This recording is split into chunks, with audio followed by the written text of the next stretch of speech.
আজ মধ্যরাতে ইরানে পাল্টা হামলার হুঁশিয়ারি দিয়েছে ইসরায়েল। প্রস্তুত তেহরানও। সেই সাথে মধ্যপ্রাচ্যে মার্কিনী হস্তক্ষেপ বন্ধ হবে, চূড়ান্ত সমাধান, এমন হুঁশিয়ারি দিয়েছে ইরানের সর্বোচ্চ ধর্মীয় নেতা আয়াতুল্লাহ খামেনি। এদিকে ইসরায়েলকে সব ধরনের সহায়তার কথা জানিয়েছে যুক্তরাষ্ট্র। আর মধ্যপ্রাচ্য পরিস্থিতি নিয়ে নিরাপত্তা পরিষদের জরুরি বৈঠক ডেকেছে জাতিসংঘ। দ্বিতীয়বারের মতো ইসরায়েলের সরাসরি হামলা চালালো ইরান।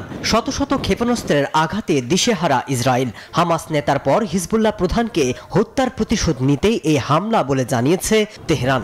তবে মূল ভূখণ্ডে একের পর এক হামলায় ক্ষোভে ফুঁসছে ইসরায়েল। বড় ভুল করে ফেলেছে ইরান বলে কড়া হুঁশিয়ারি দিয়েছে নেতানিয়াহু। মধ্যপ্রাচ্যে আজ রাতেই শক্তিশালী হামলা চালানো হবে বলে হুঁশিয়ারিও দিয়েছেন। তবে হামলা হলে বসে থাকবে না ইরান, সেটিও জানিয়ে দেওয়া হয়েছে।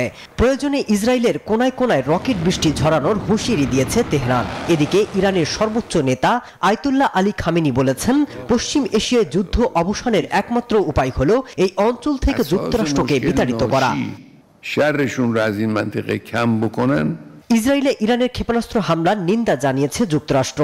সেই সাথে ইরান যদি আবারও কোনো ধরনের হামলা চালায় তাহলে যুক্তরাষ্ট্র সেটিকে প্রতিহত করবে বলে হুঁশিয়ারি দেওয়া হয়েছে।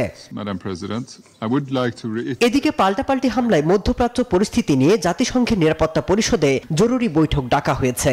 তবে ইরানের হামলার নিন্দা না জানানোই এরই মধ্যে জাতিসংঘ মহাসচিব অ্যান্টনিও গুতেরেসকে অবাঞ্ছিত ঘোষণা করেছে ইসরায়েল। মাসুদ রানা, নিউজ 24।